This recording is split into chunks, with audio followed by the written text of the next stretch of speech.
Good morning everyone. हमारे साथ है राज प्रकाश जी, जिन्होंने म्यूज़िक कंपोजिशन के फील्ड में कई सालों से बॉलीवुड में काम किया है। इन्होंने कई दिग्गज कलाकारों के साथ काम किया है, जैसे कि सोनू निगम इत्यादि। और चलिए अब हम इनसे बात करते हैं ओवर आता था म्यूजिक का। तो मैंने अपने कुछ स्क्रैचेस बनाए थे अपने प्रोड्यूसर डायरेक्टर लोगों को सुनाने के लिए।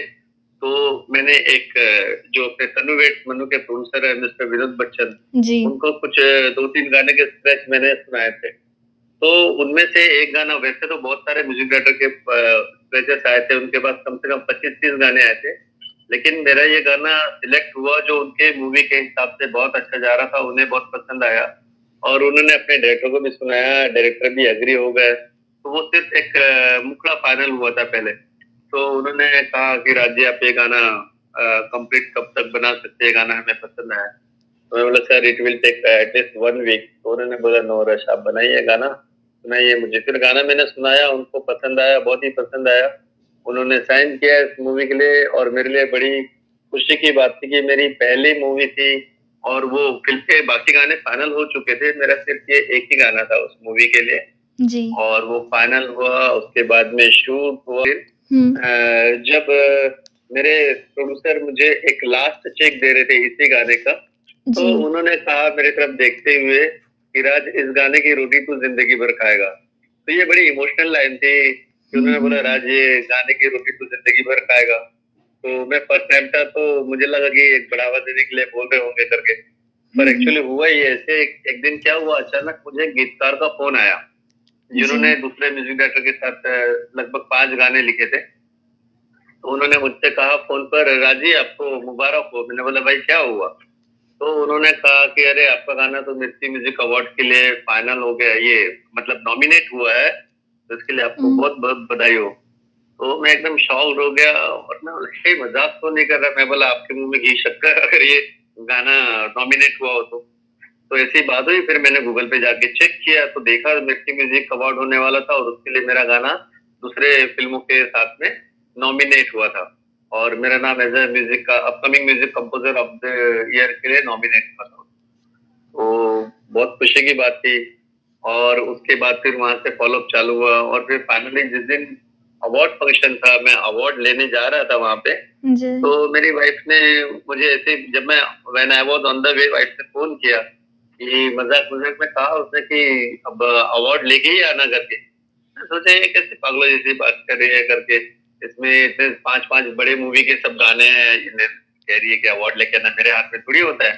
तो मैंने मजाक मजाक में कह दिया अरे वहां पे यशराज के पास में एक वो ट्रॉफी का शॉप भी है, नहीं मिलेगा तो मैं वहां से लेके आऊंगा जरूर, ऐसे बोल दिया मैं। जी पर क्या हुआ, जब अवार्ड फंक्शन में गए, वहां पे जब अवार्ड फंक्शन शुरू हुआ और आयुष्मान खुराना उन्होंने वो कंपेयरिंग कर रहे थे अवार्ड शो को, वो होस्ट कर रहे थे। तो आयुष्मान खुराना ने जैसे ही कहा and the award goes to mister Raj Prakash for the song Harjaiya, तो मैं इतना इतना खुशी हुआ कि क्या सब कैमरे मेरे तरफ हो गए।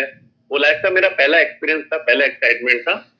और बहुत अच्छा अवार्ड हुआ, काफी सारे न्यूज़पेपर के लिए इंटरव्यूज हुआ काफी सारे, तो बहुत अच्छा लगा और बहुत अप्रिशिएट हुआ गाना। लगभग जो जूरी थी सारी जो मतलब डिसाइड करती है कि अवार्ड किसको दिया जाए, उसमें सब बड़े बड़े दिग्गज थे म्यूजिक इंडस्ट्री के, राय कन्नू मलिक, साधना सरगम, कविता कृष्णमूर्ति, अलका याग्निक, समीर जी, जावेद अख्तर साहब। तो बड़े ये प्रेस्टिजियस बात थी मेरे लिए और फाइनली मुझे ये अवार्ड मिला और उसके बाद से ही मेरा जर्नी शुरू हुआ म्यूजिक इंडस्ट्री। जी, तो बचपन से ही आपका म्यूज़िक में रुझान रहा है, तो फिर आपकी फैमिली ने आपको किस तरह से योगदान दिया? फैमिली की तरफ से क्या सपोर्ट था कि आप म्यूज़िक में आगे बढ़ पाए? क्या हुआ, जब मैं 5 साल का था तो जी मुझे गुनगुनाने की आदत अपने आप लगी थी, झूला झूलते झूलते कि कुछ गुनगुनाते। और उस समय टेलीविजन भी नहीं आया था, समय की बात। जी जी और जी रेडियो चलता था, उसमें रफी साहब, किशोर दा, इनके सब गाने सब सुनते थे, वही सुनते थे हम लोग बचपन से। तो वही फिल्मी एक फिल्मी जो धुनें हैं वो दिमाग में बैठने लगी, गाने अच्छे लगे, हम लोग गाने लग गए। उसके बाद में जब स्कूल में मैंने गाने, एक दिन टीचर ने पूछा गाना कौन गाएगा, तो दूसरे स्टूडेंट लोग ने कहा कि टीचर आज किशोर गाना गाए। तो मैंने गाना गाया तो दूसरे टीचर ने मुझे बुला लिया, उन्होंने कहा कि कल पिकनिक जा रही है तो आपको जरूर चलना है। तो मैंने बोला मैं नहीं आ सकता हूँ, तो उन्हें आपको गाना गाना है गाना है, तो उन्होंने मुझे फ्री में लेके गए मैं ओके। मेरे पिकनिक के लिए। जी। तो वहां से मुझे एक एनकरेजमेंट अलग मिला। फिर स्कूल में सारे फंक्शंस में मैं गाता था हर साल, मतलब जो भी इवेंट होते थे स्कूल हुँ, में। हुँ, हुँ। फिर कॉलेज में गाने लगा, फिर मैंने आर्ट कॉलेज में ही एडमिशन लिया हुँ, म्यूजिक हुँ। करने के लिए। फिर हुँ, मैंने हुँ। अपनी म्यूजिक की जो शिक्षा है आर्ट कॉलेज से नागपुर से ली, और उसके हुँ। बाद में मुंबई आने का प्लानिंग बना संगीत के लिए। तो आपने ये कब जर्नी। डिसाइड किया कि अब ये जो म्यूज़िक मेरा जो शौक था पहले, अब मुझे इसे पैशन जी, में बदल देना चाहिए? ये मोड़ कब आया आपकी ज़िंदगी में? ये मोड़ तब आया जब मैं शोज में गाने लगा था लगभग, और मैं बहुत प्रभावित था। ये जो 90s के दौर में जो म्यूजिक चल रहा था, जो उदित नारायण, कुमार सानू सबके गाने आ रहे थे, और नदीम श्रवण, जतिन ललित सब हिट म्यूजिक कंपोजर चल रहे थे, तो ये जी। सब मैं बहुत गाता था। तो फिर क्या हुआ कि कुछ धुनें मैंने भी बनाया, कुछ लिरिक्स लिखा, और उसके बाद में मैं गाने का मूड बना कर ही कि मुंबई जाएंगे, मुंबई में अपने संगीत के लिए कुछ करेंगे, ऐसा सोच के मैं मुंबई आया। तो फिर मुझे ध्यान में एक चीज आया कि उस समय ऐसा भी हुआ था कि कोई कोई संगीतकारों ने खुद का गाना खुद ही गाया था, अगर वो अच्छे गायक थे तो। हुँ, हुँ, हुँ। तो फिर मुझे लगा कि मैं कंपोज भी करता तो क्यों ना मैं म्यूजिक कंपोजर बनूं, और कभी अगर मेरी इच्छा तो मैं भी खुद उसी में गा लूं, स्ट्रगल हुँ। करने की बजाय। स्मार्ट तो चॉइस। ऐसा भी हुआ है। हुँ। उसके बाद में फिर मैं रेगुलर हाँ, फिर मैं स्टूडियो में जाने लगा, और फिर मैं रिकॉर्डिंग देखता था सब लाइव। जैसे लक्ष्मीकांत पर, हुँ, राजे, हुँ, अनु हुँ। मलिक, राजेश रोशन, और जो भी रिकॉर्डिंग होती थी, महबूब रिकॉर्डिंग स्टूडियो मुंबई बांद्रा में है, हुँ, हुँ, हुँ। वहाँ पे। तो वहाँ से भी मुझे बहुत एक्सपीरियंस मिला। और संगीतकार कुलदीप सिंह जी है, हुँ। जिन्होंने इतनी शक्ति हमें देने दाता वो सॉन्ग बनाया था, और काफी गजलें जगदीश जी हुँ। के लिए कंपोज किया था उन्होंने। हुँ, तो हुँ, मैं हुँ। उनको भी असिस्ट करता था। फंक्शन होता था कॉलेज में, मैं उसमें जब गाना गाता था, हुँ। तो शुरू में कॉलेज में शुरू से जब पूरा साल गुजरता है, तो किसी से मेरी जान पहचान नहीं थी उतने, जो सीनियर स्टूडेंट्स थे हुँ, कॉलेज के। हुँ। लेकिन जब मैंने गाना गाया, वो स्टेज पे परफॉर्म किया, तो मुझे बुलाना पाओगे, तो वो उस एनुअल फंक्शन में सारे मुझे, मतलब बीए एमए के जितने सारे स्टूडेंट, हुँ, कॉलेज जी। के प्रोफेसर टीचर, सारा कॉलेज पहचानने लगा उससे। हुँ, हुँ, तो हुँ। थोड़ी पॉपुलैरिटी बढ़ी, मतलब कॉलेज में। तब मुझे लगा कि नहीं, मैं थोड़ा सही जा रहा हूँ, और मैं भी चाहता था कि म्यूजिक के क्षेत्र में कुछ अच्छा काम करूँ, अच्छा नाम करूँ। ऐसे ही हुँ। शुरुआत हुई। सर, आपने बताया कि आपने अपने टीचर्स और आपने फॉर्मल ट्रे पोस्ट पे है, गुरु है, क्योंकि मैंने नया-नया एडमिशन लिया था, जी। और मुंबई के लोगों को पहचानता नहीं था।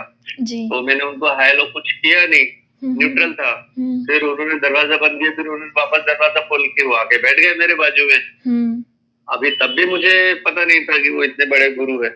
हुँ, फिर हुँ, मैं हुँ। ऐसे बैठा था, वो भी ऐसे बैठे थे। फिर मुझे देख के कहते हैं, आपको पता नहीं कि गुरुजी के साथ में बाजू में नहीं बैठना चाहिए। तो फिर मैंने बोला सॉरी सर। फिर मैंने किसी से पूछा ये कौन थे, तो किसी ने बताया पंडित अजय फोनकर जी थे, और यहाँ के आकाशवाणी के बड़े कलाकार हैं, और इंडस्ट्री के बहुत बड़े बड़े लोगों को इन्होंने सिखाया, जैसे हरिहरन जी है, अनुराधा पड़वाल है, ऐसा। जी। तो फिर बाद में मुझे हंसी आई कि क्या क्या होता है। हुँ, हुँ, हुँ। मुझे हंसी इस बात की आई कि मैं तो पहले से बैठा था, गुरु जी मेरे पास जो आके बैठे। आजकल की गायकी की तैयारी होती है, हाँ, लेकिन ये फायदा होता है कि जो हम लोग राग रागिनी सीखते हैं, वो गाना जी। बनाने में कहीं ना कहीं बहुत सहायक होते हैं। जैसे गले में शास्त्रीय संगीत सीखने से जी। खटका, गमक, मुर्की, ताने, ये सब है ना, जो हम सिखाते हैं सिंगर को कंपोजिशन के जी, बाद में। जी, जी। तो ये कंपोजर को आना जरूरी है, तो इसके लिए कंपोजर को भी सिंगिंग का ट्रेनिंग लेना बहुत जरूरी है, और लेते भी है। जी, बहुत इम्पोर्टेंट बात आपने हाँ बताई कि म्यूज़िक कंपोज़र्स के लिए जी, भी म्यूज़िक की फॉर्मल ट्रेनिंग बहुत ज़रूरी है। बिल्कुल, जी, बहुत जरूरी। इसके आगे बढ़ते हैं कि आपको आपका पहला मूवी ब्रेक कैसे मिला? अच्छा, जी। पहला मूवी ब्रेक मुझे ऐसा मिला कि मैं मूवी के लिए ट्राई ही कर रहा था एज अ जी। Music composer. जी। तो किसी ने मुझे इंट्रोड्यूस कराया प्रोड्यूसर से, और मैंने उनको अपना सॉन्ग भेजा था किसी के द्वारा, जी। स्क्रैच के तौर पे। जी। तो उन्होंने रात को 2 बजे भेजा गया था ये। हुँ, तो हुँ, उनको हुँ। लगा रात को 2 बजे, किसी ने नोटिस हुआ, मॉर्निंग में उन्होंने देखा। हुँ, देखने सुनने के बाद में उन्होंने बुलाया ऑफिस में, हुँ। और उन्होंने सब काफी सारे दूसरे लोगों के भी गाने आए थे, तो उसमें से मेरा गाना एक सिलेक्ट हो गया। और फिर उन्होंने मूवी के साथ कनेक्ट करके देखा कि मूवी का जो अपना सिचुएशन था उसमें यह गाना एकदम परफेक्ट जा रहा था। तो उन्होंने मुझे फिर बुला के साइन किया प्रॉपर से, और फिर मैंने उसकी रिकॉर्डिंग की। रिकॉर्डिंग करने के बाद में सिंगर का सिलेक्शन किया। इसमें एक मेरे जो सिंगर थे उनका नाम है विक्रांत भारतीय, जी। और फीमेल सिंगर थी उसका नाम है ऐश्वर्या मजमूदार। वो तो अर्जियाँ सॉन्ग आपने जो लिखा था, तो जब आपका ऑडिशन वगैरह कुछ हुआ था, तो आपको थोड़ा भी मूवी के बारे में पता था, उसको देखते हुए आपने अर्जियाँ सॉन्ग लिखा था? या फिर आपका खुद का क्रिएशन था और वो बाय लक उनकी मूवी में हाँ, सेट हो गया? क्या हुआ था एग्ज़ैक्टली? में क्या हुआ था कि एक दिन किसी लिरिक्स राइटर ने, उनका नाम है फराज अहमद, तो उन्होंने मुझे 5-6 गाने ईमेल किए। अच्छा। अब ईमेल इसलिए किया जाता है, गाना एक प्रूफ भी रहता है कि हमने इनको ये गाना दिया था, जी, जी, कहीं ना जी। कहीं प्रूफ के तौर पर। जी। तो 5-6 गाने मैंने जब लिख लिया, मैं कंपोज कर रहा था गाने वन बाय वन बाय। जी। तो एक इसमें से लंबा गाना था, लिरिक्स था इसका ये वाला। तो मैं अच्छा। इसको स्किप कर रहा था। मैं बोला कितना लंबा गाना लिख दिया लिरिक्स राइटर ने, इसको स्किप करके मैं दूसरा गाना बनाता हूँ। हुँ। बट मेरी वाइफ बाजू में बैठी थी, उन्होंने बोला ये गाना क्यों नहीं बना रहे हो, ये अच्छा गाना है। तो मैंने बोला अरे कितना लंबा गाना लिख दिया है ये इन्होंने। इसको बाद में, नहीं इसको पहले बनाओ, बहुत अच्छा लग रहा है, शी सेड। तो फिर अच्छा। मैंने वो गाना कंपोज किया, फिर उसका स्क्रैच बना के जब मैंने लगाया, हाँ। तब ये गाना लकीली फाइनल हुआ। मतलब ये पहले से बन चुका था गाना मेरे पास, अच्छा। और ये लकीली प्रोड्यूसर के उसी सजेशन पे जा बैठा, ओके, ओके। ऐसा। जी। जी। तो जब जिगरियाँ आपको मिली मूवी, तो उसमें आपकी फैमिली का क्या रिएक्शन था?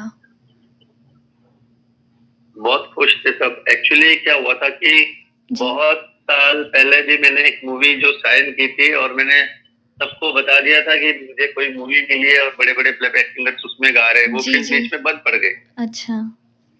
उसके बाद मैंने सबको बताना बंद कर दिया कि मैं कोई मूवी मैंने साइन किया है या कुछ आ रही है। ये जब मूवी आई तभी मैंने सबको बताया कि ये मूवी आई है और ये गाना ये मेरा है, और ये गाना देखना सुनना आप लोग। रहा था म्यूजिक हाँ। में प्लेबैक सिंगर्स अपना काम कर रहे थे, तब आपको उम्मीद थी कि ये हिट होगा, या क्या था आपके मन में तब? नहीं, जब ये गाना बना, जब ये गाना अरेंजमेंट मेरा चल रहा था, तो ये जिन्होंने अरेंजमेंट किया, इसका म्यूजिक अरेंजमेंट मतलब प्रोग्रामिंग वगैरह, जी। उनका नाम मिस्टर धीरज है। तो गाना बनाते बनाते पता नहीं मुझे क्या जहन में आया, मुझे उन्होंने ऐसे अंदाजे से बोला कि राज भाई ये गाने को अवार्ड मिल सकता है। तो मैंने उनकी बातों को ध्यान में नहीं लिया। मैंने बोला ऐसे बोल रहे होंगे क्योंकि ये इंसान ऐसे भी बोल देता है कभी कभी चढ़ाने के लिए, हाँ, है ना। मोटिवेट करने ये के एक हो लिए गया। आपको। हाँ, मोटिवेट बहुत पहचान है, आज भी हिट चल रहा है गाना लकीली। हम्म। और ये गाने से मुझे रॉयल्टी भी आती है। आईपीआरएस एक संस्था है यहाँ पे, इंडियन परफॉर्मिंग राइट सोसाइटी, जिसके जरिए इस गाने की रॉयल्टी मुझे काफी आ चुकी है आज तक, इतने सालों में। सर, जब आपने ये पहली मूवी में आप काम कर रहे थे अर्जिया में, तो क्या चैलेंजेस जी। आपको आए एज अ फ्रेशर? हाँ, इसमें ऐसा हो रहा था कि जब मैंने जी। गाना बनाया तो मेल के हिसाब से इसका स्किल परफेक्ट था, लेकिन सेम ट्यून को गाने के लिए फीमेल्स के लिए बहुत चैलेंज हो रहा था कि फीमेल्स उतना ऊंचा गा नहीं पा रहे थे। इसमें जो फीमेल का पार्ट है जो ऐश्वर्या मजमूदार ने गाया है सेकेंड हाफ में, तो उसके लिए कम से कम मुझे लगता है 12 से 13 सिंगर्स को रिजेक्शन के बाद में वो फाइनल हुई है इसमें।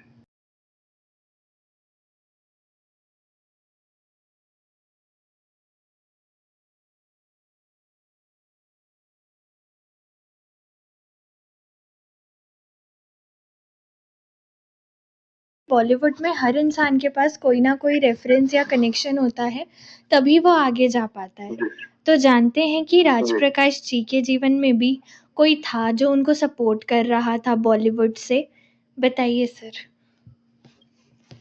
ऐसा है सुहानी जी कि जब मैं as a music composer try कर रहा था, तो जी। उसमें क्या हुआ कि साथ में हमारे सिंगर्स भी जुड़े होते हैं, कोई लिरिक्स राइटर जुड़े होते हैं, है ना।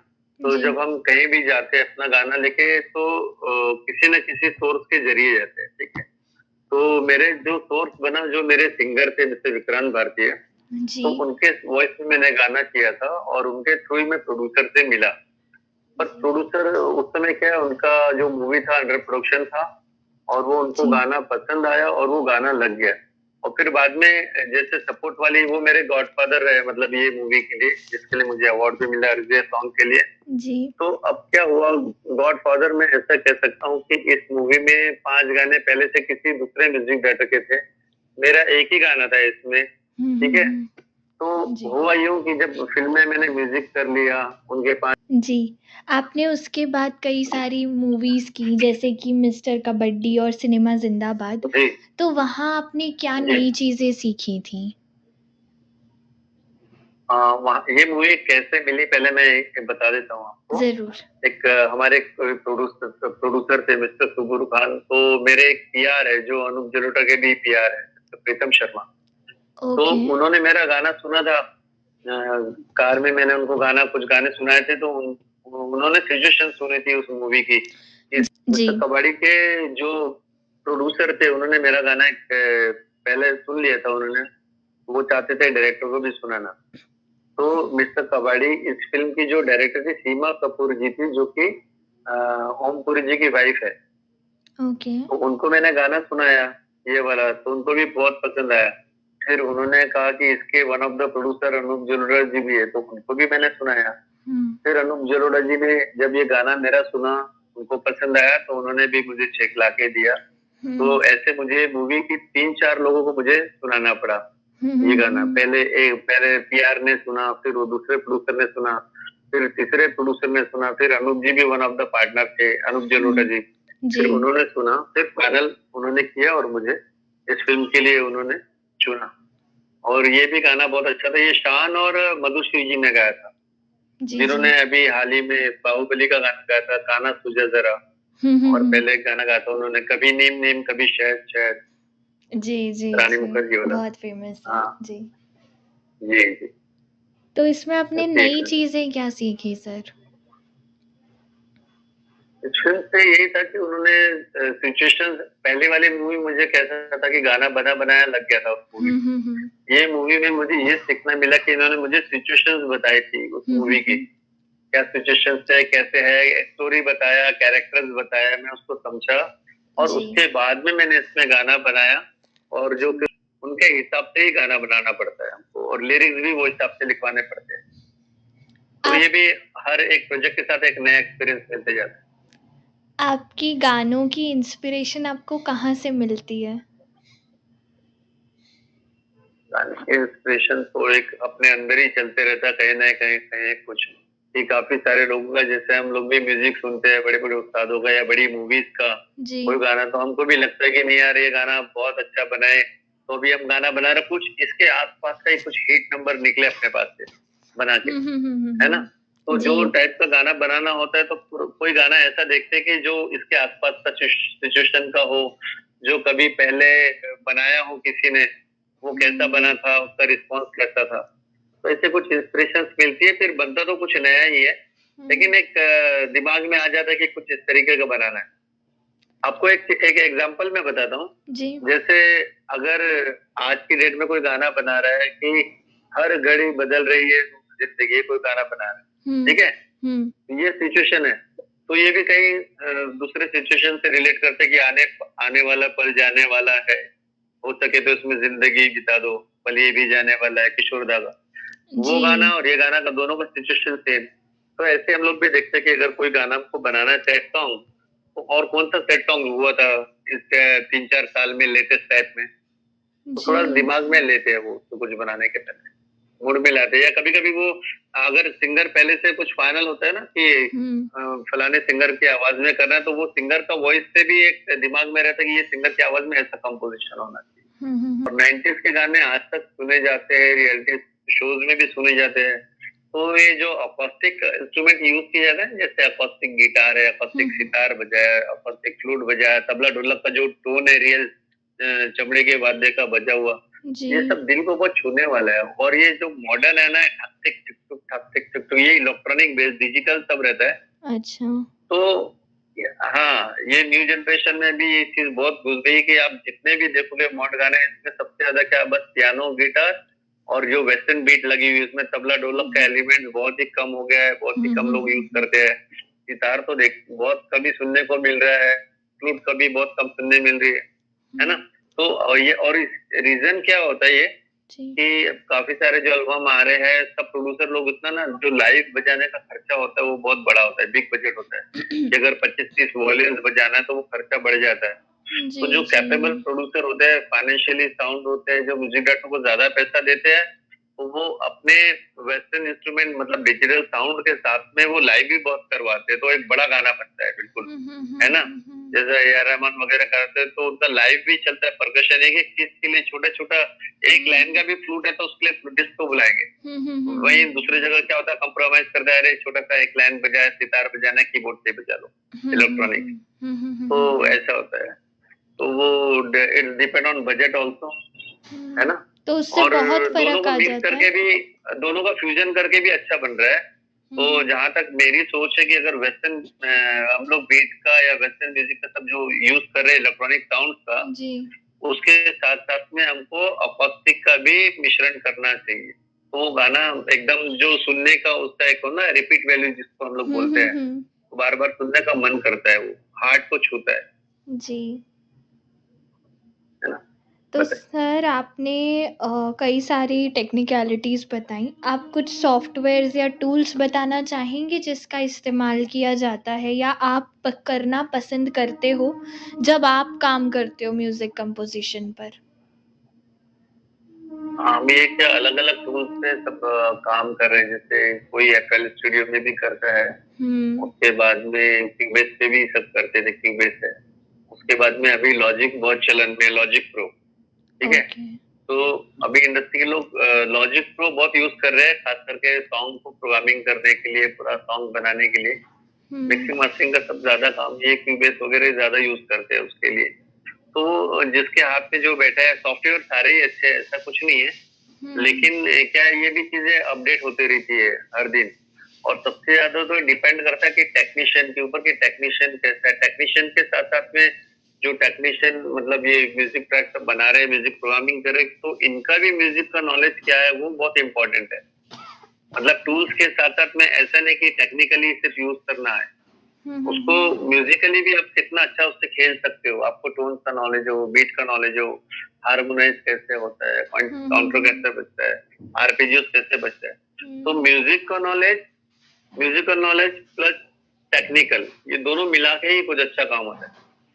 क्योंकि जिसको म्यूजिक का नॉलेज है, सिर्फ टेक्निकल उन्होंने सीखा हुआ है, क्योंकि क्या होता है अभी बहुत सारे जो बच्चे मुंबई में आते हैं म्यूजिक करने के लिए, उन्होंने म्यूजिक पहले कुछ सीखा नहीं होता है, उनको सिर्फ लगता है कि सॉफ्टवेयर पे बन जाता है कुछ म्यूजिक, है ना, इसमें लाइव म्यूजिशियन की जरूरत नहीं है, उनको ऐसा लगता है थोड़ा हल्के में।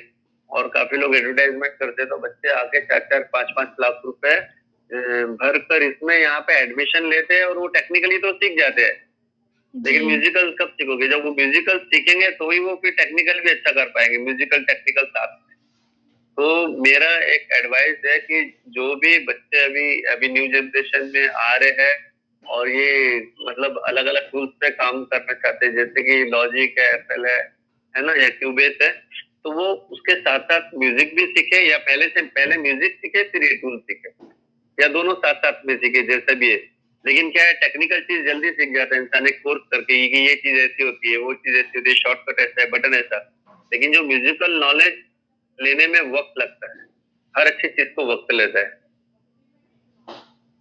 जी, तो आपने इसी के साथ बहुत सारे डिवोशनल सॉन्ग्स पर काम करा है, साईं बाबा मेरी सुनो, और भी बहुत सारे सॉन्ग्स हैं आपके।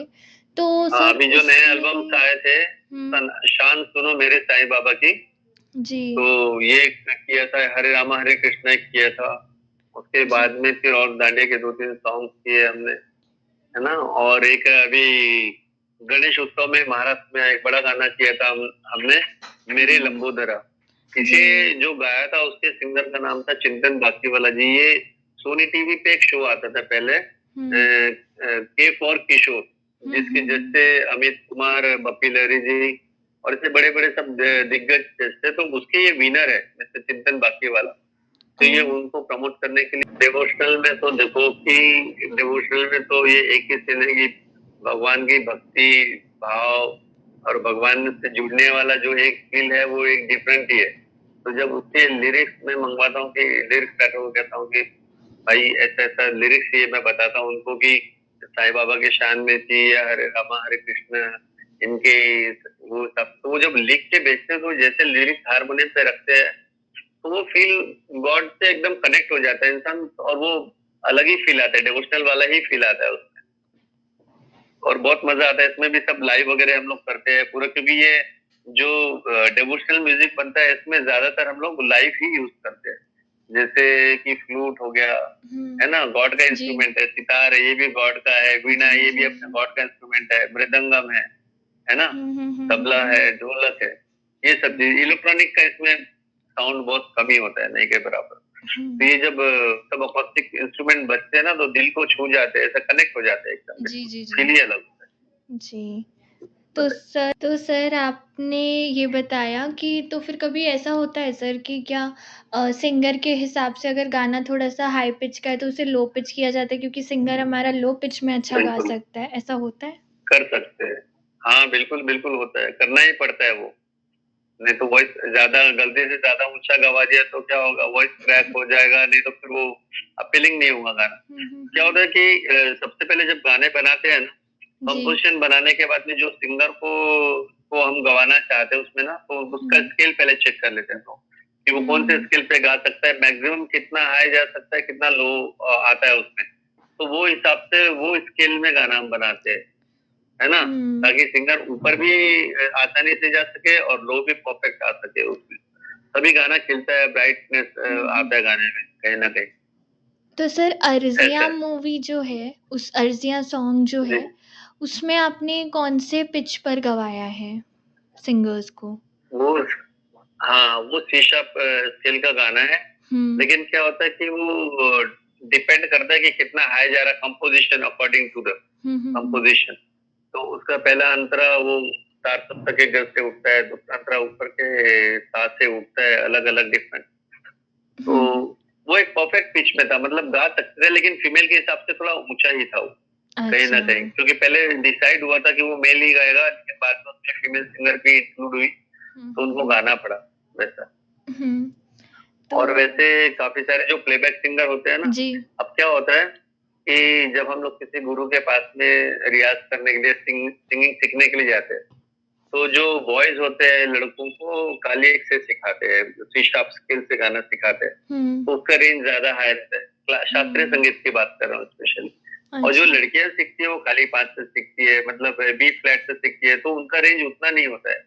लेकिन क्या होता है, जिन लड़कियों को प्लेबैक सिंगिंग में आना होता है, हुँ। तो वो लोग ज़्यादातर लड़कियाँ मेल गुरुजी के पास में ही सीखती है, जेंट्स गुरुजी के पास में सीखती है। कारण क्या है, अपना रेंज बढ़ाने के लिए वो हिसाब से। क्योंकि अगर हुँ। रफ़ी साहब कोई गाना गा रहे हैं तो वो गाने का अंतरा जितना ऊँचा जाएगा, तो अगर उसमें उनके साथ में फीमेल सिंगर लता जी है, तो लता हुँ। जी का भी वॉइस उतना ही ऊँचा जाएगा, जितना रफ़ी साहब गा सकते हैं ना ऊँचा, उतना ही ऊँचा लता जी भी गा सकती है ना? हुँ। तो प्लेबैक करने के लिए फीमेल सिंगर्स को ये एडवाइस है कि अगर आप डुएट गाना गाना चाहते हैं या प्लेबैक करना चाहते हैं, तो जेंट्स गुरुजी से सीखिए, ताकि आपका रेंज मेल का जितना रेंज होता है वो उतना ही आपका भी रेंज रहे। और उसमें क्या होता है, फिर कभी-कभी ऐसा सिचुएशन आता है कि मेल ने बहुत हाई गाया और फीमेल हुँ। सिंगर वही गवानी है। तो फिर हुँ। क्या होता है, मेल सिंगर ऊपर 4 सप्तक में गा रहा होता है, सा रे गा, और उसी धुन को फीमेल सिंगर एकदम लो पिच में गाती होती है। सेम ट्यून है लेकिन वो नीचे गाएगी, हुँ। ऐसा। तो ये अभी अभी कुछ गानों में ऐसा भी होता है कि मेल सिंगर ने वही ट्यून ऊपर गा दिया, हुँ। फीमेल सिंगर वही ट्यून नीचे गा रही है। लेकिन पहले ऐसा कोई गाने में 90s के पहले तक कोई गाने में ऐसा प्रैक्टिकल कभी हुआ ही नहीं कि मेल सिंगर ऊपर गा रहा है, फीमेल सिंगर नीचे गा रही है, हुँ। सेम ट्यून को। सर सोनू निगम, जावेद अली और भी बहुत बड़े-बड़े कलाकारों के साथ, जानी-मानी जी। हस्ती के साथ काम किया है। तो आपको उनसे क्या नई-नई चीज़ें जानने को मिली, सीखने को मिली? वो इसी चीज़ को जो म्यूज़िक कंपोज़िशन है या म्यूज़िक को है, वो उन्हें किस नज़रिए से देखते हैं? बहुत अच्छा। एक चीज़ तो मुझे सोनू जी का बहुत अच्छा लगा कि देखो, आज की डेट में सिंगर्स के पास इतना काम है जो बहुत बिजी है, इनके इवेंट्स इतने चलते हैं, इनको पकड़ना मुश्किल होता है। आज बात करो तो कम से कम 20-25 दिन के बाद की डेट मिलती है।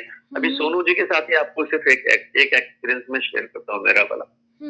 सोनू जी के साथ हमारा जो टाइम का डिसाइड हुआ, सोनू जी कहीं फॉरेन के टूर से ही लौटे थे, है ना?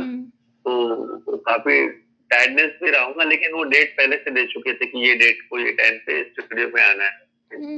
जब हम लोग गए, उसके बाद में सोनू जी ने गाना शुरू किया और इसका सिनेमा जिंदाबाद एक मूवी आई थी मेरी, तो उसका गाना था, सोनू जी गा रहे थे। तो सोनू जी ने एक 20 मिनट गाया गाने को। अंतरा जब गाया सोनू जी को लगा कि कहीं यार आवाज में मेरे खराश आ रही है। तो सोनू जी ने इतना रिस्पेक्ट किया एक संगीतकार को बोलो या उस गाने को। तो ये सोनू जी के वर्ड में बता रहा हूँ। सोनू जी ने कहा, राज जी गाना बहुत अच्छा है करके, बहुत अच्छा बनाया आपने। हम लोग गाने को इज्जत देते हैं, आवाज में थोड़ी खराश है, गाने को हम लोग 2 दिन के बाद में डब करते हैं। अब देखो, है ना?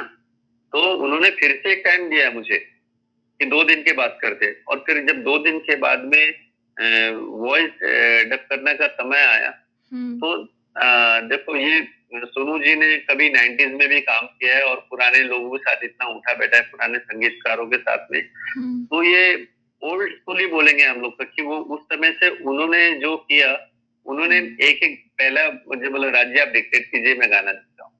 तो मैंने देखा उनके पास में एक बुक था, वो बुक में सबसे पहले लिखते संगीतकार का नाम, फिर किसने लिखा उसका नाम, उसके बाद में रिकॉर्डिंग स्टूडियो का नाम, उसके बाद में आज की डेट, उसके बाद में मैंने गाना डिक्टेट किया और उन्होंने एक एक गाना शब्द अपने हाथों से लिखा, पूरा गाना कंप्लीट। उसमें टाइम लगता है, नहीं तो अभी नए सिंगर को बोरिंग लगता है ना, बोले अरे राजे प्रिंट आउट है क्या गाने का, लिखना पसंद नहीं करते। अभी अभी आज के जनरेशन के लोग गाना है क्या, ऐसा। लेकिन उनके पास वो इतनी बिजी पर्सनैलिटी होने के बावजूद वो अपना गाना अपनी डायरी में नोट करते हैं, पूरा रिकॉर्ड रखते हैं और फिर गाया उन्होंने। और फिर बाद में उन्होंने एक दिन मुझे मैसेज भी डाला कि बहुत अच्छा कंपोज किया है आपने, भेजना मुझे मिक्स के बाद। और मैं भेजता हूँ, कभी भी उनको हाय हेलो करता हूँ, जवाब भी देते हैं, इतना बिजी होने के बावजूद। संगीतकारों को बहुत रिस्पेक्ट करते हैं, नो डाउट। ये एक अच्छी बात है उनमें। जावेद अली जी के बारे में आप कुछ बताना चाहेंगे? जावेद अली भी ग्रेट है। जावेद जी को मैं कव्वाली कंपोज करके भेजा था, वो एक मेरे मूवी के लिए थी। और वो जब आए गाने के लिए, तो मैंने गाने को जो समझो कि 80% गा के भेजा था, उन्होंने गाने को सोच के आया था कि मैं कैसे गाऊंगा इसको। उन्होंने गाने में एकदम बिल्कुल 4 चांद लगा दिए। कव्वाली गाई थी उन्होंने, और वो भी सोनू जी की तरह नो डाउट संगीतकारों को इतना रिस्पेक्ट करते हैं। उन्होंने भी अपना गाना अपने हाथों से ही लिख के लिया है कि किसको जो चीज समझ में नहीं आई, या अगर कोई वर्ड पता नहीं चला कि इसका मीनिंग क्या है, तो वो पूछते थे कि इसका मीनिंग क्या है। ये पूछना भी चाहिए, बहुत अच्छी बात है, क्योंकि सब एक्सप्रेशन का खेल होता है। ऐसा नहीं कि सिर्फ सुर ताल में गा दिया। एक्सप्रेशन क्या होता है, वो शब्दों को समझ के उसका एक्सप्रेशन भी देते हैं, जो उन्होंने स्टडी किया पुराने अपने सिंगरों से, है ना? तो बहुत अच्छा एक्सपीरियंस था उनके साथ भी। पापा कहते हैं बड़ा नाम करेगा, लेकिन उदित जी को सुनने में जो मजा आ रहा है, तो सुरेश वाडकर जी क्या क्लासिकल के सिंगर है ज्यादातर, उनके भी बहुत बड़े बड़े हिट है, लेकिन उनका सुर लगाने का तरीका अलग है। वो मींड से गाते हैं। मींड का मतलब ये होता है कि एक सुर के ऊपर जो एक सुर से दूसरे सुर पे जो आते हैं ना, एक स्लर होता है वेस्टर्न म्यूजिक में, मतलब ऐसे एक क्या बोलेंगे, एक चंद्राकार ऐसे ऐसे आते हैं वो मींड लगा के। जी। हाँ, जैसे अंबर झुके झुके हैं, ये क्या स्लर लगा है इसमें, मींड लगा गया एक सुर से दूसरे सुर के ऊपर। तो थोड़ा गायकी में वो मींड लग जाती है ना। कोई सीधा जो गाना गाया हुआ एक हीरोइज्म के हिसाब से, पापा कहते बड़ा नाम करेगा, वो जब उसमें ये इस टाइप का थोड़ा मींड वींड लग जाता है ना, लचक वचक, तो अच्छा नहीं लगता वो गाना। तो फिर मैं समझ गया कि नहीं, वो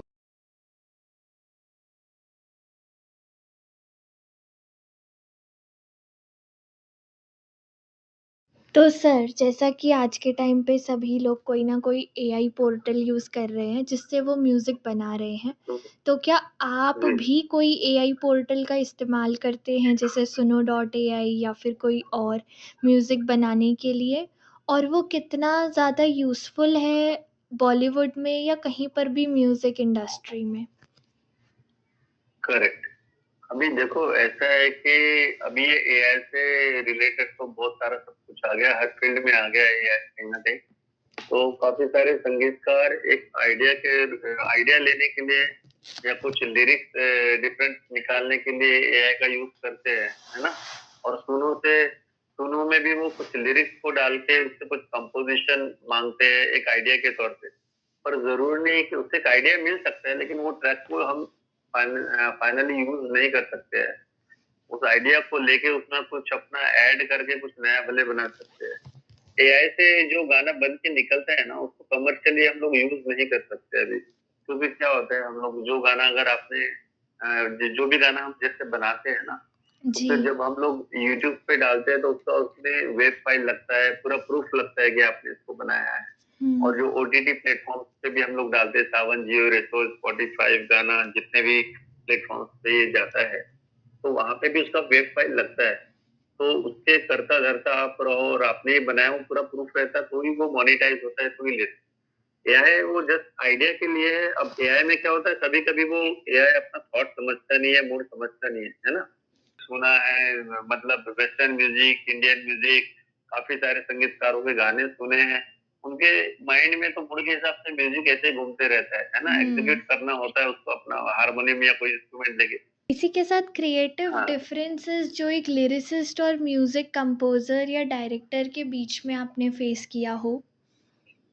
हाँ, हाँ।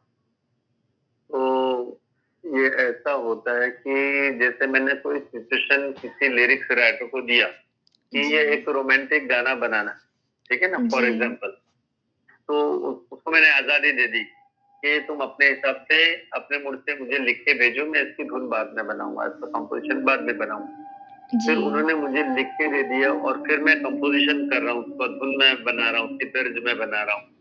और फिर बनाने के बाद में मुझे ऐसा लगता है कि नहीं इसमें जो धुन में तो आ गया ये गाना, ट्यून उसके जो लिरिक्स है मेरे ट्यून में तो फिट हो रहे हैं, है ना? अच्छा लग रहा है लेकिन इसमें वो साउंड नहीं बन रहा है जो साउंड कान को अच्छा लगे, है ना? तो जी, इसमें जी। मात्रा का खेल होता है। जैसे उन्होंने कुछ लिखा लिख दिया जैसे एक एग्ज़ाम्पल बताता हूँ, एक मैंने उन्होंने गाना लिख के भेजा दिल ये दिल है दीवाना तेरे प्यार में। तो ये हुँ, मैं की हुँ, मात्रा हुँ। आ गई, वो अच्छी साउंड नहीं करी। तो मैंने बोला अभी इसको कुछ दूसरा लिख के तो उसमें ओपन वर्ड चाहिए मेरे को लास्ट में, मैं नहीं चाहिए, आ की मात्रा हुँ, चाहिए। हुँ, हुँ। हाँ, तो उन्होंने कुछ दूसरा लिखा। अ, अब फिर उन्होंने कुछ दूसरा लिख के दे दी जिसमें लास्ट में आ, गा, जा ऐसे ओपन कुछ मात्रा है ना, तो वो साउंड अच्छा लग रहा है उसका फिर डिफरेंट जी, है जी। ना?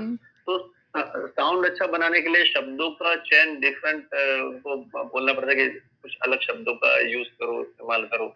फिर वापस वो लिख के भेजते हैं, वापस गा के देखता हूँ तो अच्छा साउंड कर रहा है, वेरी गुड, वेरी नाइस। हुँ। कभी-कभी ऐसा होता है कि जैसे मैंने कोई गाना अभी हिंदी में बना लिया, ठीक है? जी। अभी कोई एक मराठी मूवी आई, अब मैं मराठी मूवी के लिए मेरे पास कंपोज़िशन नहीं है, तो मैं उनको हिंदी गाना सुना दिया। एक मूड होता है, वो मराठी में भी रोमांस का मूड वही होगा, हिंदी में भी वही होगा, हुँ, हुँ, है हुँ, ना? हुँ, हुँ। जी। तो अब जब जैसे मैंने उनको गाना एक सुनाया, आवाज़ करे हम आज प्यार में। बोले गाना यार अच्छा लग रहा है तेरा हिंदी में लेकिन मुझे मराठी में चाहिए ये गाना। हुँ, हुँ, हुँ। उन्होंने ठीक है राइटर से लिखवा देता हूँ। तो अभी राइटर उसी धुन के ऊपर मराठी में लिख दिया, ये प्रेम रंग याद दोघ रंग या। तो फिर ऐसा भी हुँ। हो जाता है कभी-कभी कोई मूवी बाइलिंगुअल रहती है, 2 लैंग्वेज में जाती है तो सेम ट्रैक पे हुँ, हुँ, हिंदी में, हुँ, सेम हुँ। ट्रैक पे मराठी में भी कर दिया उसको। हुँ, हुँ, हुँ, या हुँ, कभी सिर्फ हुँ। मराठी में जा रही है तो ये ट्यून को हमने उधर पे भी हम लोग दे देते हैं ट्रांसलेशन। हुँ। ये चीज़ें चलती रहती।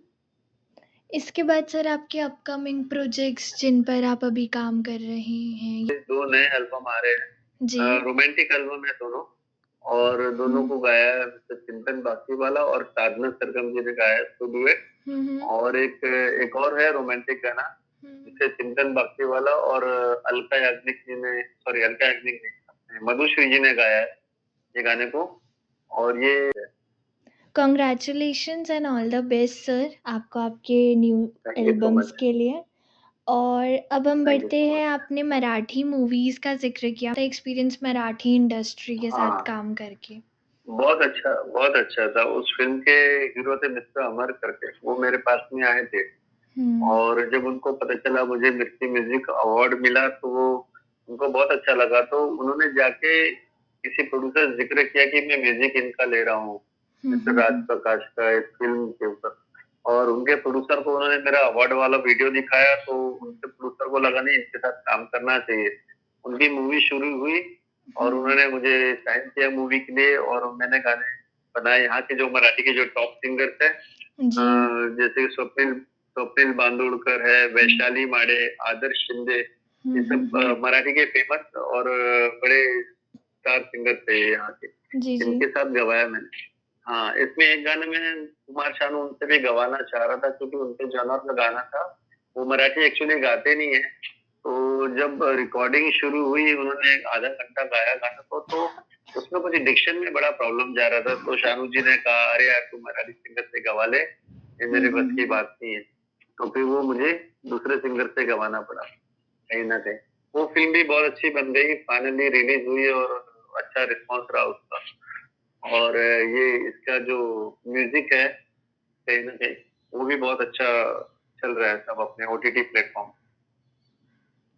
गौतम गुलाटी और ज़ोया अफ़रोज़ के साथ जो आपने काम हाँ, किया है, वो किस करेक्ट। तरीके का था और कैसे आपने उन सब चीज़ों को आपको वो प्रोजेक्ट्स कैसे मिले?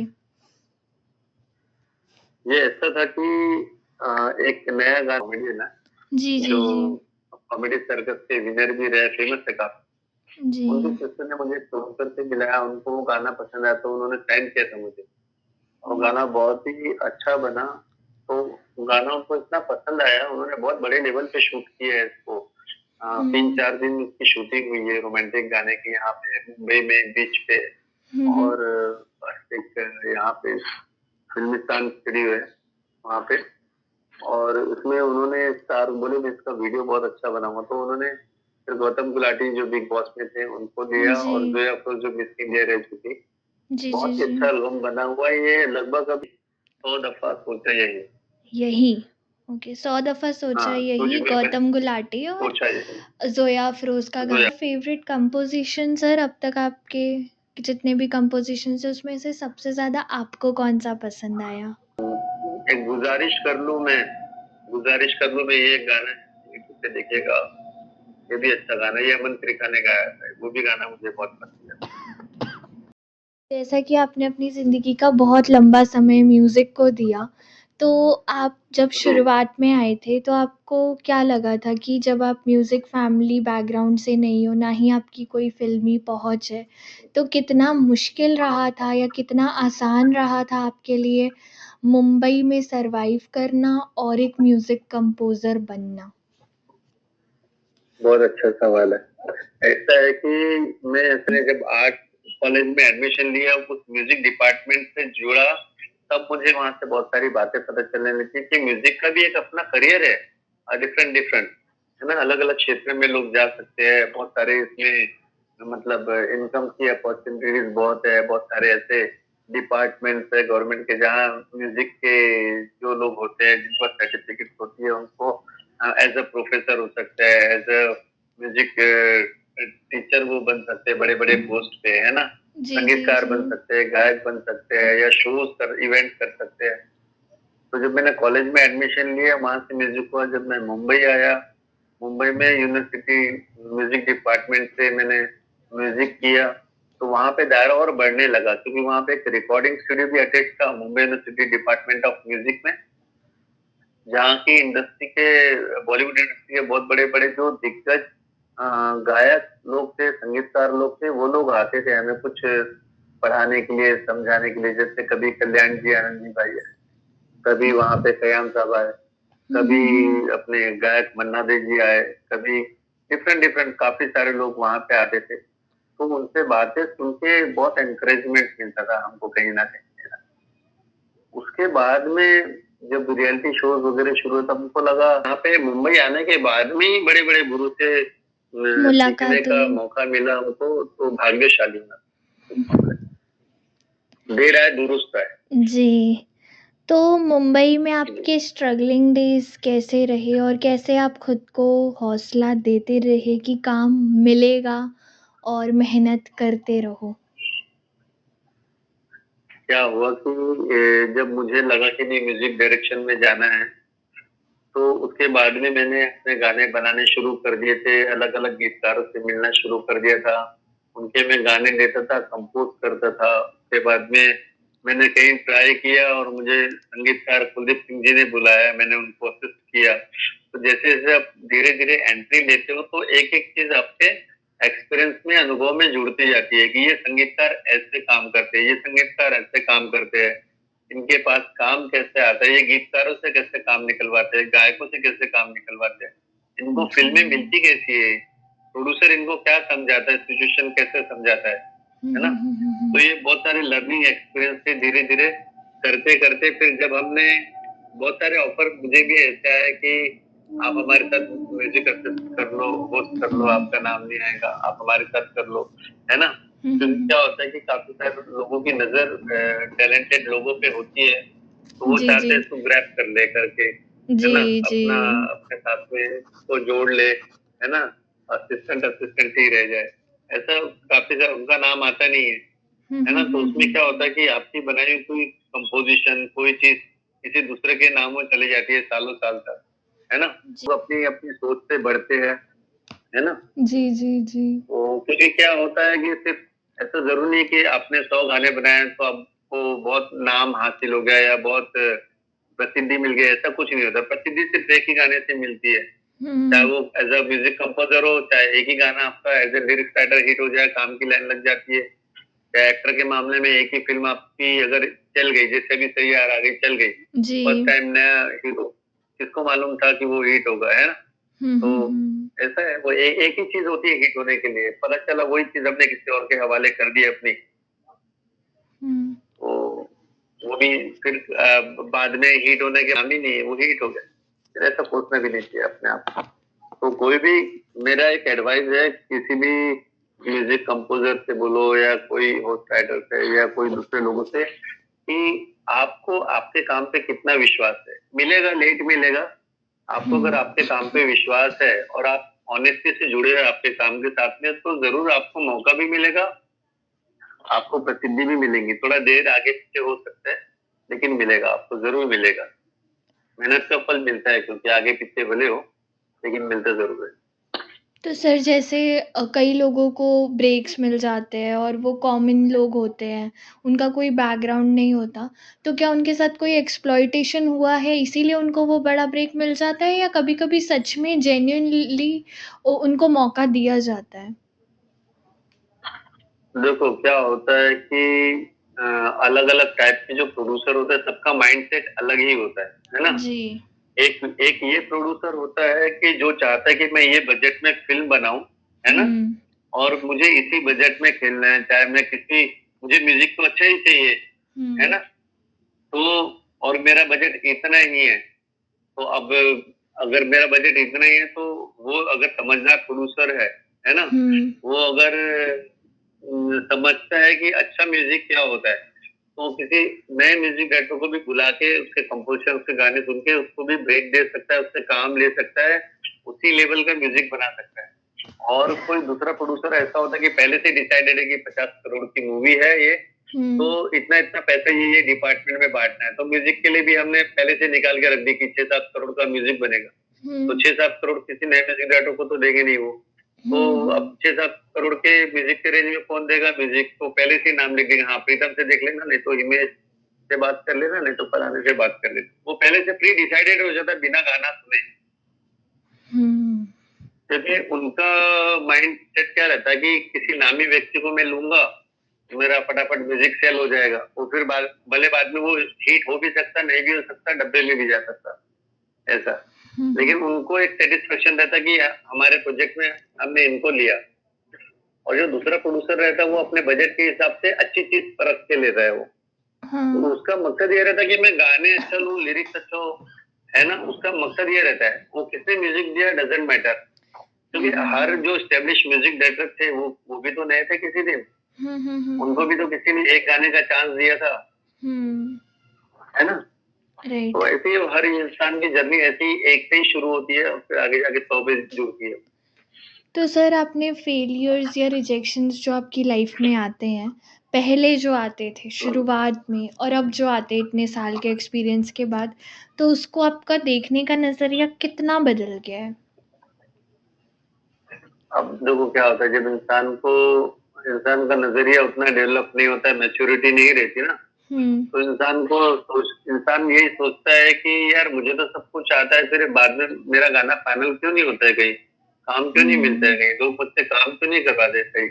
और वो हुँ, अपने आप को फेलियर भी समझता है, क्योंकि उसे कोई ये नहीं बोलता कि भाई अभी थोड़ा सा तुम ये सीखो या थोड़ा अभी ये रियाज करो, या कोई सिंगर को ये नहीं बोलता कि अभी आप अच्छे गुरु को ज्वाइन करो, अपनी धारदार आवाज बनाओ, है ना। हुँ, हुँ, हुँ, तो क्या है, आजकल टेक्निकल जमाना है, तो सिंगर्स लोग भी ऐसे ऐसे है कि जो उतना रियाज प्रैक्टिस की नहीं किए, लेकिन किसी सॉफ्टवेयर के जरिए वो अपने आवाज को ठीक ठाक करके या तो पिच को ऊंचा करके या उसको बारीकी से करके वो एग्जीक्यूट कर लेते हैं, और गाना धुन अच्छा रहा तो गाना चल भी जाता है। हुँ, हुँ, हुँ, पर वो क्या होता है, फिर वो रिकॉर्डिंग में तो चल जाता है, चीज पॉलिश्ड होके निकल जाती है बाहर, क्योंकि हुँ, सलमान गायक नहीं है, अक्षय जी गायक नहीं है, अक्षय कुमार, लेकिन उन्होंने भी गाया है तो फाइन ट्यून के साथ में बाहर एग्जीक्यूट हुआ हुँ, है ना। हुँ, हुँ, हुँ, लेकिन लाइव गाने बोलो तो they can't Singh, hmm, live गा नहीं सकते ना वो। हाँ। तो फिर ये चीज आ जाती है उसमें, तो टेक्निकल चीज के सपोर्ट से कोई चीज बहुत टिकेगी नहीं, है हुँ, ना। हुँ, हुँ, हुँ, जैसे मैं एक मेच्योरिटी से बोल रहा हूँ कि मैं समझता हूँ कि मैं कितने पानी में हूँ, है ना। हुँ, और तो मैं किसी भी प्रोड्यूसर को डायरेक्टर फोन करता नहीं हूँ, डायरेक्ट जाता नहीं हूँ, अपनी चीज बताता। मुझे पता है कि यहाँ पे लोग जब आपका 4 काम देखेंगे तो और 8 काम आएंगे, वो काम देख के और काम आएगा। और हुँ, अपनी मैच्योरिटी अपने काम से दिखेगी, वो बोलने से कुछ नहीं होता। हुँ, हुँ, हुँ, अपनी मैच्योरिटी अपने काम में दिखाना होता है हमें, और हमारे काम में जब दिखती है तो काम आगे से आएगा। आपको ढूंढना नहीं, हुँ। एक अच्छा इंसान होना ज़रूरी है, फिर म्यूज़िक सेकेंडरी आता है, फिर म्यूज़िक उसमें जुड़ता है तो एक रूह से रूहानियत, एक अलग गाना बन जाता है अपने आप। हुँ। और ये गाना हम एक मात्र ज़रिया ही है, अपने आप एक म्यूज़िक एक हवा है, अपने आप को एक मूड आता है कि ऐसा चीज़ होना चाहिए, और गाते हैं और वो निकल जाता है, और वो करोड़ों लोगों को पसंद भी आता है और आ भी रहा है।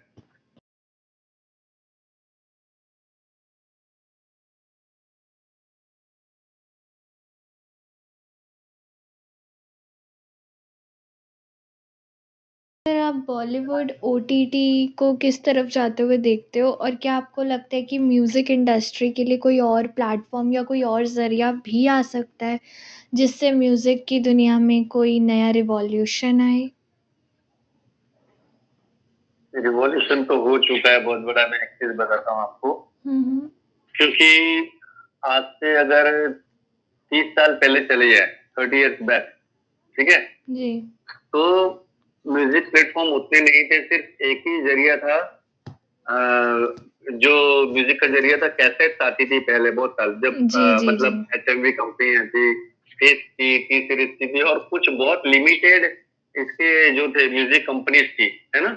जी सर। और सिंगर्स इतने सारे पूरे भारतवर्ष के सिंगर, और बड़ी-बड़ी कंपनियाँ जो थी, गिनी-चुनी कंपनियाँ थी, मुश्किल से 7-8 बड़ी म्यूज़िक कंपनियाँ।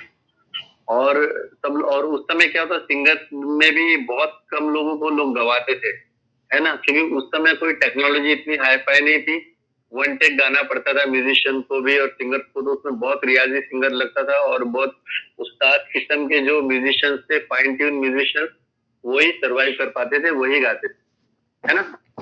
उसके बाद क्या हुआ, तो कैसेट कंपनी अपनी जो मतलब म्यूजिक कंपनी खोलना, ओपन करना, मतलब वो प्लेटफॉर्म रेडी करना हर किसी के बस की बात नहीं थी। उसके लिए बहुत फाइनेंशियल स्ट्रांग होना बहुत जरूरी था, क्योंकि क्या होता था पूरा, जैसे कोई आशिकी के गाने हैं, जैसे फर्स्ट आशिकी, तो वो जी। करोड़ों रुपए का इन्वेस्टमेंट करके उतनी कैसेट छपाना, उतने इंले कार्ड छपाना, उसका फिर गोदामों में भरना, फिर वो डिस्ट्रीब्यूशन के लिए अलग अलग शहरों में पहुंचाना, कुछ माल बच गया वापस लाना रखना, हर किसी के बस की बात नहीं थी वो, है ना। जी, उसके जी। बाद क्या हो गया, वो कैसेट खत्म हो गई, उसका रूप ले लिया उसने, अपने सीडी ने ले लिया, है ना। हुँ, सीडी आ गया, सीडी उससे सस्ता भी हो गया, और सीडी में स्टॉक ज्यादा आने लग गया, वो हुँ, कैसेट खत्म हो गई।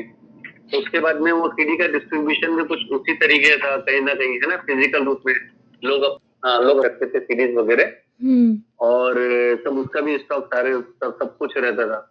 वो धीरे-धीरे ये जब यूट्यूब का ज़माना आया, अब यूट्यूब आने के बाद सब कुछ हो गया खत्म। यूट्यूब के आने के बाद वो कैसेट का मामला खत्म हो गया, जी। सीडीज़ रखने का स्टॉक खत्म हो गया, वो जी, जो जी, जी। बड़े-बड़े गोदाम जिसमें सब ये लोग के क्या बोलते हैं सीडीज़, कैसेट्स रखते थे, वो भी खत्म हो गया। अब क्या हो गया कि अपना कंटेंट बनाओ, एक बटन दबाया इधर से और उधर रिलीज़ हो गया। डिस्ट्रीब्यूशन वाला मामला क्या हो गया, डिजिटलाइज़ हो गया बनाया। मार्केटिंग भी हुँ। डिजिटल हो रही है, इसका डिस्ट्रीब्यूशन भी डिजिटली हो रहा है, सारा सब कुछ। तो ये अब ये कंपनी तक बात नहीं रही, ये अब तो म्यूजिक कंपनी कोई भी बना सकता है अगर आपके पास फाइनेंशियली मतलब अगर आप स्ट्रांग हो तो। और काफी सारे आर्टिस्ट लोग ने जो म्यूजिक कंपनी में डिपेंड नहीं रहना चाहते, उन्होंने अपना खुद का ही यूट्यूब चैनल खोल दिया है, उसी पे अपना प्रोडक्ट बना के अपना एल्बम बना के वो खुद के ही प्लेटफॉर्म पे रिलीज लॉन्च कर करते रहे हैं। हैं। और उसका डिस्ट्रीब्यूशन भी जो ओटीटी प्लेटफॉर्म है, सावन, जियो, रेसो, स्पॉटिफाई, उसके थ्रू उनको रॉयल्टी आती है, पैसा आता है। 1 टू 1 हो गया अभी। डालते हैं और उसका जो रिवेन्यू आता है वो खुद ही जो भी जनरेट होता है उनको 1 टू 1 मिल जाता है यूट्यूब के जरिए या और अलग-अलग प्लेटफॉर्म के जरिए, जैसे स्पॉटिफाई हो गया, सावन, जियो, ऐसा। तो ये बहुत बड़ी क्रांति है इस क्षेत्र में। लेकिन आज ऐसा नहीं है, दिल्ली में है, हैदराबाद में है ना, बैंगलोर में है, हर जगह है। सब कुछ डिजिटलाइज हो गया। आप वर्ल्ड के किसी भी कोने में बैठ के अपना म्यूजिक बना सकते हैं और पूरे वर्ल्ड में कहीं पे भी आप इसको रिलीज कर सकते हैं। बहुत बड़ी क्रांति है ये और ये बहुत अच्छी बात भी है सभी म्यूजिशियंस के लिए, संगीतकारों के लिए, गायक के लिए, हर किसी के लिए कि आप अपने टैलेंट से खुद ही पैसा भी जनरेट करो, अपना करियर खुद बनाओ।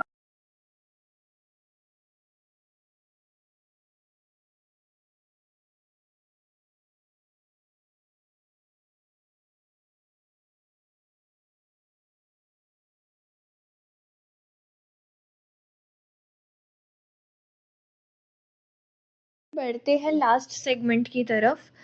आज के टाइम जी में आपको जो यंग जनरेशन है, जेन ज़ी जिसे हम कह सकते हैं या फिर मिलेनियल्स, उनमें आपको जी। कौन-कौन से म्यूज़िक कंपोज़र्स पसंद आते हैं और लगता है कि वो आने वाले वक़्त में बहुत अच्छा काम कर पाएँगे? अच्छा, अभी न्यू जनरेशन में तो जैसे मिथुन का मुझे म्यूजिक बहुत पसंद है, जिन्होंने आशिकी मूवी की थी। जी। तो मिथुन है, सचिन जिगर अच्छे कर रहे हैं, है ना? ये सब आस-पास के लोग हैं। तनिष्क है मेरा फ्रेंड, तनिष्क अच्छा कर रहा है ना? तो अच्छा चल रहा है। इनका भी क्या होता है, मेलोडी को रख के काम कर रहे हैं लोग। हुँ, ऐसे नहीं हुँ, कि गाना हुँ। बज गया और गाना याद ही नहीं है। हुँ, हुँ, हुँ। मेलोडी को रख कर अच्छे शब्दों का यूज़ कर कर ये 2-3 संगीतकार अच्छा काम कर रहे हैं। मिथुन के गाने देखिए आप, मेलोडी उसमें होता है। सचिन जिगर के गाने देखिए, मेलोडी होता ही उसमें, हुँ, हुँ, हुँ, है हुँ, ना? हुँ। तो मैं चाहूंगा एक एडवाइस भी है कि जो भी हम लोग संगीत बने मूवी के लिए, उसमें मेलोडी का ध्यान रखते हुए, चाहे इंडियन अरेंजमेंट हो, म्यूजिक अरेंजमेंट, चाहे वेस्टर्न हो, चाहे दोनों का फ्यूजन हो, लेकिन मेलोडी शुड बी देयर, क्योंकि ये सुनने की चीज है। सुनने के बाद थोड़ा याद रहना जरूरी है। जी, म्यूज़िक तो सुनने पर ही डिपेंड है और म्यूज़िक हील भी करता है बिल्कुल, इंसान को। क्योंकि काफी काफी लोग म्यूजिक को सुनने से ज्यादा दिखने वाली चीज बना चुके हैं वीडियो में आज की डेट। हुँ, हुँ, तो हुँ। वो वैसा नहीं होता है ना? क्योंकि वीडियो के साथ देखते तो अच्छा लगता है, बिना वीडियो के बकवास भी लगता है फिर। हुँ, वैसा नहीं हुँ। होना चाहिए। बिना और आपकी स्ट्रगलिंग डेज़ की कोई स्टोरी आप बताना चाहो? स्ट्रगलिंग डेज का स्टोरी शुरू करूँ? हुँ। स्ट्रगलिंग डेज में ऐसा था कि मुझे एक फ़िल्म मिली जिसका म्यूज़िक मुझे करना था हुँ। और म्यूज़िक करने के बाद में मुझे उसके लिरिक्स लिखवाने थे। तो हमारे किसी एक फ्रेंड से नंबर मिला। हमारे जो गीतकार थे रविंद्र रावल जी, जो कि राजश्री प्रोडक्शन के लिए बहुत सारे हिट राजश्री प्रोडक्शन में, जैसे हम आपके कौन, हम साथ साथ है, ऐसे फिल्मों का लिरिक्स कर चुके थे वो पहले, और भी बहुत सारी फिल्में की उनके लिए। मैं उनके पास पहुंचा गाना लिखवाने के लिए। तो बहुत अच्छा लगा मुझे उनका घर, और इतने सारे अवार्ड रखे थे उनके घर पे देखकर भी मैं तो चौंध हो गया। मैं बोला और क्या बात है यार, ये भी अलग ही लाइफ है, इसने बड़ी-बड़ी फिल्में की है, बड़े-बड़े गाने। हुँ। उसके बाद में फिर मैंने बोला कि सर कितने दिन में आप देंगे मुझे गाना लिखना? तो उन्होंने बताया कि 10 दिन में आप आ जाइए, तो 10 दिन के बाद में मैं आपको ये गाने कंप्लीट करके देता हूँ। ठीक है? हुँ। जब 10 दिन के बाद मैं गया तो उन्होंने मुझे दूसरा एड्रेस दिया। जब दूसरा एड्रेस दिया तो नया घर था वो और कुछ चीज़ इधर रखी थी, कुछ उधर-उधर। मैं बोला, "सर ये नया घर लिया आपने?" उन्होंने बोला, "बेटा नहीं, ये तो किराए का घर है।" तो मैं बहुत शॉक्ड हो गया। मैं सोचा अरे किराए का घर है। मैं सोचा इतने सारे अवार्ड्स रखे, इतने सालों से फ़िल्म रखे, इतने बड़े-बड़े हुँ, बैनर हुँ, किए, हुँ। तो ये कह रहे हैं कि किराए का घर है। तो मैंने मेरे एक दोस्त को बताया जी। कि यार ऐसा-ऐसा है। तो उसने बोला कि राज एक काम कर यार तू अभी एक फ़िल्म तूने साइन की थी, वो फ़िल्म बंद पड़ गई थी। तू सबसे पहले मुंबई में तेरे को अगर स्ट्रगल करना है या संगीतकार बनना है, जो भी है म्यूज़िक के क्षेत्र में, सबसे पहले मुंबई में अपना एक घर खरीद ले सबसे पहले, है ना? तो मैंने हुँ। कुछ अपना म्यूज़िक टीचिंग करके म्यूज़िक मेंटर बन के मैंने पैसे कमा लिए। सबसे पहले मेरा उसी साल एक घर खरीदा मैंने मुंबई में, है हुँ। ना? और उसके बाद में फिर मैं जुड़ा म्यूज़िक से तो मुझे इतना शांति सुकून फ़ील हुआ। सबसे पहले क्या है कि ये एक एडवाइस है मेरी तरफ से किसी भी संगीतकार को, गायकों को, अगर आप मुंबई आना चाहते हैं, किसी न किसी बैकअप चाहिए आपकी, आप यहाँ पे सर्वाइव कर सकें। चाहे रेंट पे हो, चाहे खुद का करो, लेकिन आप सर्वाइव कर सको। ऐसा नहीं कि आप म्यूज़िक करने के लिए या सिंगर बनने के लिए खाली हाथ घूम रहे हैं, सालों-साल घूम रहे हैं, ना उस करियर में, ना इस करियर में। क्योंकि ये संगीत है, इसमें साधना करनी पड़ती है, वक़्त तो आपको देना पड़ता है, बिना वक़्त दिए कुछ नहीं मिलता है, ऐसा है। और एक किसी एक वो छोटे से इंसिडेंट से मेरा घर हुआ, उसके बाद में ही फिर मुझे ये फ़िल्म मिली। पहली फ़िल्म में पहला मुझे अवार्ड मिला और उसके साथ ही बैक टू बैक मैं कुछ न कुछ संगीत की जर्नी में ही हूँ और मैं और भी मेरे काफ़ी लोगों को काम देता हूँ मेरे क्योंकि काम मेरे पास आते तो और भी म्यूज़िशियंस में बढ़ता है। हुँ, तो ये हुँ। खुशी की बात लगती है कि हम भी काम कर रहे हैं और हमारे ज़रिए भी न जाने 50-60 म्यूज़िशियंस को काम मिलता है कहीं न कहीं। तो ऊपर वाले ने इस काबिल बनाया हुआ है। तो कोई ना कोई घटना से कुछ सीख लेके कुछ अचीवमेंट मिलता है ये चीज़। इसलिए और ये एक एडवाइस है कि जो आपसे सीनियर है आपके ही फील्ड में, उनकी हुँ। बातें सुनो, उनसे कुछ अनुभव लो, उनसे कुछ पूछो, कुछ भी करना है तो आपको। तो ये कहीं न कहीं बहुत काम आता है। हमारे बहुत सालों बच जाते हैं, अगर कहीं न कहीं देखा जाए ना, कि जी। जहाँ मैं 20 वर्षों में पहुँचा हूँ इस अचीवमेंट पे, अगर मैं किसी को अपना अनुभव बताऊँ तो वो शायद 5 साल में भी ये सब कुछ अचीव कर पाए। क्योंकि हमने तो ठोकर खा-खा के सीखा है। लेकिन मैं अपने लेक्चर से उसको कुछ बता सकता हूँ कि कैसे स्ट्रगल करना है, कैसे मिलना है, कैसे स्ट्रेचेज़ बनाना है, कौन-सा काम पहले करना है, कौन-सा बात करना है, कौन लोग सही है, कौन गलत है ना? जी। ये बात आपने बहुत अच्छी बताई सर कि कि अगर मुंबई में कोई भी सिंगर या कोई भी म्यूज़िक कंपोज़र म्यूज़िक के क्षेत्र में, संगीत के क्षेत्र में अपना करियर बनाने के मूड से अगर यहाँ पे आ रहे हैं, तो सबसे पहले वो तो ये करे कि अपने ही शहर में पहले वो अपना एक वहाँ के किसी अच्छे गुरु से सीखे, अपने आप को मतलब पूरा उस कला में पारंगत करे वो वहाँ पे, है ना? उनको उनके ही शहर में पहले प्रशंसा मिलना चाहिए, उनके शहर के लोग उनको बोलना चाहिए, नहीं आप अच्छा गाते हो, आप अच्छा कंपोज़ करते हो और अपने आप को परखने के बाद में ही आपको मुंबई की तरफ कदम बढ़ाना चाहिए और किसी न किसी फाइनेंशियल मतलब तरीके से आप साउंड रहना चाहिए, आपके पीछे बैकअप रहना चाहिए पेरेंट्स का या जिस तरीका भी या तो आप कोई आपके पास कोई जॉब होना चाहिए कि मुंबई में आकर आप कोई जॉब भी करते हैं, उसके साथ-साथ में आप ये काम करो, है ना? या आपको घर से पैसे आते हो प्रॉपर से आप यहाँ पे भी आके अच्छे गुरुओं से सीखो, टेक्निकल सीखो, ये म्यूज़िक प्रोग्रामिंग का जो होता है ये सब सीखिए आप। सारा सब म्यूज़िक का कुछ ना कुछ मतलब करके भी यहाँ पे पैसा कमा के साथ में भी आप स्ट्रगल कर सकते हैं। मतलब बिना हुनर के मत आओ, कहना कर। क्योंकि क्या होता है 4 लोग आपको बोल देते हैं आप बहुत अच्छा गाते हो, आप मुंबई में ट्राई करो, आप अच्छा कंपोज़ करते हो मुंबई में ट्राई करो। पर यहाँ कोई किसी के लिए बैठा नहीं है, आपको ही आपका प्लेटफ़ॉर्म बनाना है। आपको ही आपकी जड़ें मजबूत करना है और आपको बड़ा बनना है। जी सर, तो इसी के साथ हम अपनी सेशन अपनी तो इसी के साथ हम अपने पॉडकास्ट को एंड करते हैं। Thank you so much sir, आपने अपना विश्वास बेशकीमती वक़्त हमें दिया। वेलकम।